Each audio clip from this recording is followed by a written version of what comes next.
Oi, eu sou Carla Alves, mãe, doula e mentora de reprogramação para nascimentos com respeito.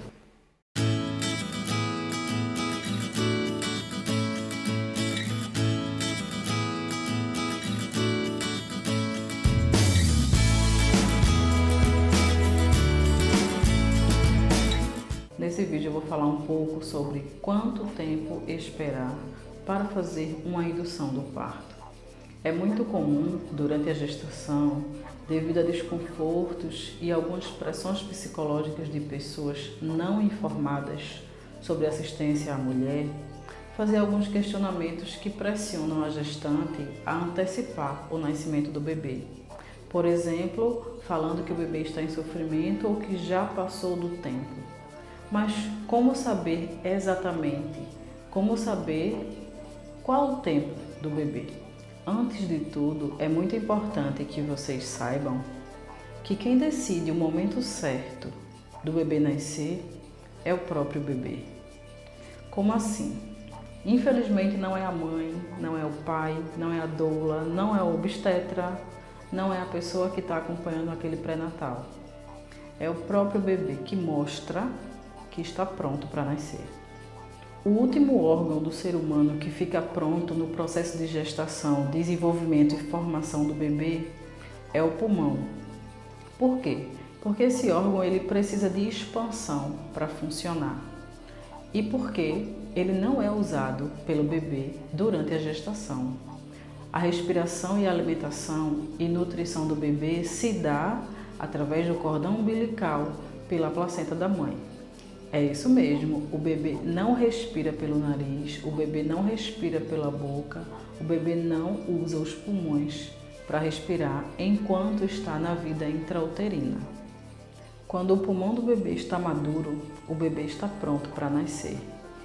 Então, o pulmão do bebê libera algumas substâncias na corrente sanguínea da mãe, chamadas surfactantes, que vai para a corrente sanguínea, vai para a hipófise da mãe e nesse momento a hipófise começa a mandar uma mensagem para o útero começar as contrações.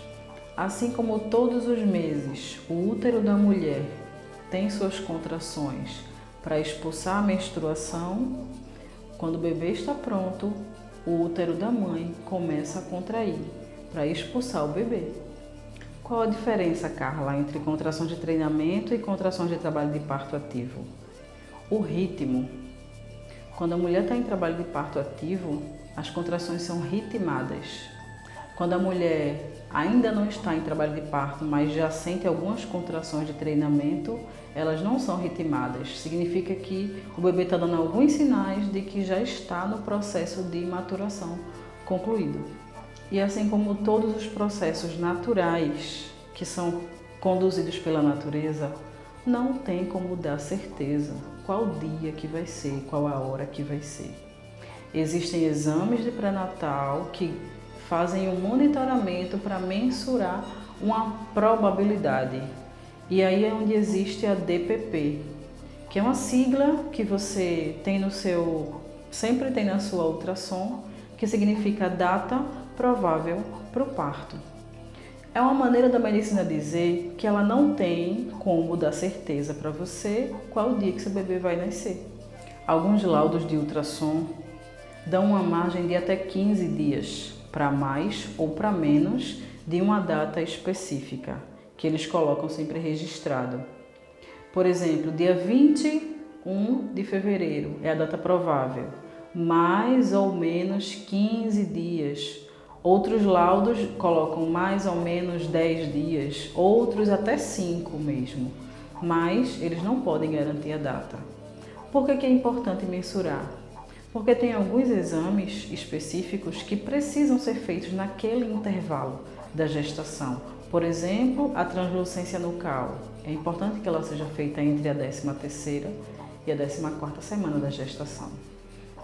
Uma gestação saudável dura, em média, 40 semanas e é baseado nessa data que você recebe no seu laudo da ultrassom, a DPP, contando 40 semanas inteiras de gestação. Mas sabemos que nenhuma mulher é igual a outra, cada ser humano é único. E assim como existem gestações que duram menos de 40 semanas, existem gestações que duram mais de 40 semanas, até mesmo 44 semanas. Existem registros disso.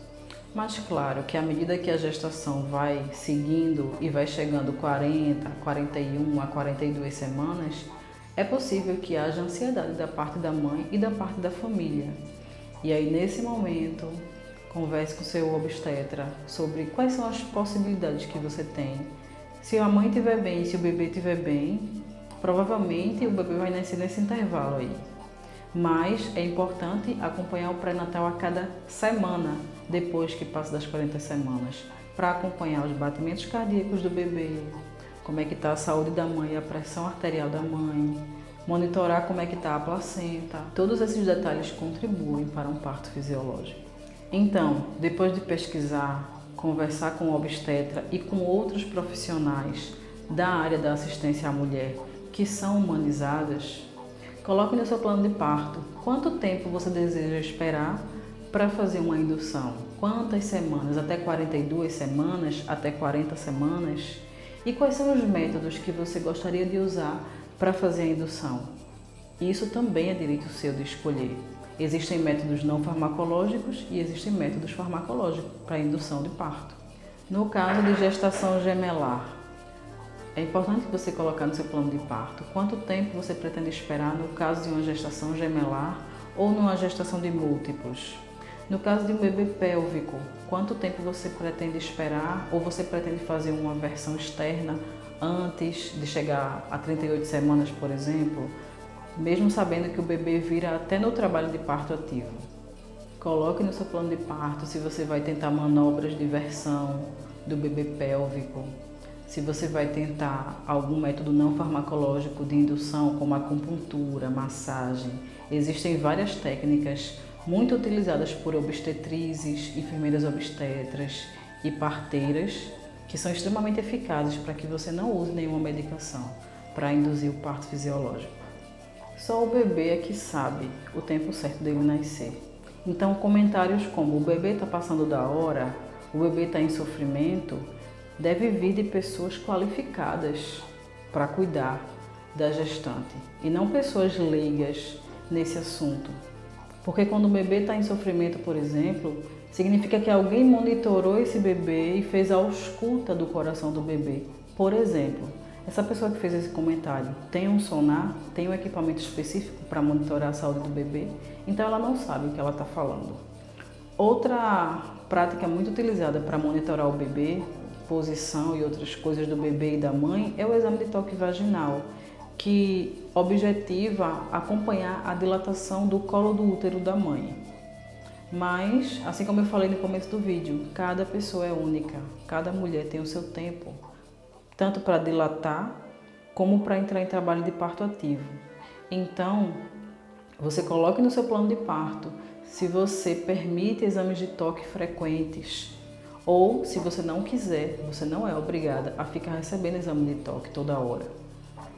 Se necessário, quando você tiver algum sangramento ou algum tipo de dificuldade, ou quando o coração do bebê estiver sendo monitorado e apresentar alguma necessidade de intervenção, então nesses casos é necessário. Inclusive, coloque também no seu plano de parto quais são as formas de monitoramento do bebê que você gostaria que fosse feito com você, porque existem algumas. Existe um monitoramento com o sonar, existe uma faixa que monitora continuamente os batimentos do bebê. Então é importante que você pesquise e se informe. Algumas são muito invasivas e podem até irritar o bebê. Isso interfere diretamente no desenvolvimento dele para nascer. Então, considerando uma gestação de baixo risco, que está indo tudo bem com a mãe, tudo bem com o bebê, uma gestação saudável, por que não esperar o tempo do bebê? É muito importante isso porque, como eu falei no começo do vídeo, é um órgão extremamente importante em desenvolvimento e em processo de maturação, que é o pulmão. É o órgão que ele vai precisar para respirar toda a sua vida aqui fora. Então, será que não vale a pena dar importância a isso? É por isso que eu sempre enfatizo a importância de fazer atividade física, de fazer yoga, de fazer meditação porque essas atividades estimulam e coordenam a respiração da mãe. E lembra do que eu falei? O bebê não respira pelo pulmão, ele respira pelo cordão umbilical que vem da placenta da mãe. Então, todas as atividades que a mãe fizer, que estimular a sua respiração, suas atividades físicas, que vai oxigenar o cérebro da mãe, que vai oxigenar todo o corpo da mãe, que vai ativar a circulação sanguínea da mãe, acelerar os batimentos do coração no momento certo, tudo isso vai contribuir com uma gestação saudável. O bebê vai se beneficiar dessas atividades e tudo vai correr da melhor maneira possível. E como eu falei, do cordão umbilical e da placenta, que são fatores extremamente importantes na gestação inteira, né? Aquela placenta, ela foi responsável por toda a nutrição, por toda a oxigenação do bebê, por levar a imunidade, por fazer as trocas gasosas e várias funções que a placenta tem. Você já parou para pensar o que você vai fazer com a sua placenta depois que o bebê nascer? Porque depois que o bebê sai, a placenta também tem seu tempo de nascimento.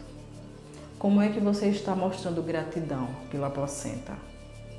Depois que o cordão para de pulsar e que a prática aqui no Brasil é fazer o corte quando o bebê nasce, o que é feito com a placenta? Você já parou para pensar? O que é que pode ser feito com a placenta? Existem várias possibilidades, que também o trabalho da doula envolve.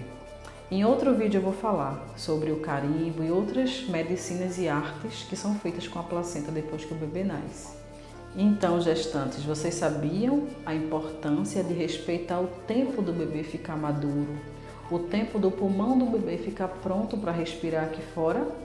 Pois é, então indução de parto é uma coisa muito séria, mas se você decidir por isso, o protagonismo deve ser seu, mas com consciência e com informações baseadas em evidências científicas atualizadas.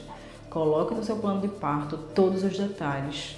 Se você gostaria de esperar ou um pouco mais ou um pouco menos das 40 semanas, e compartilhe essas informações.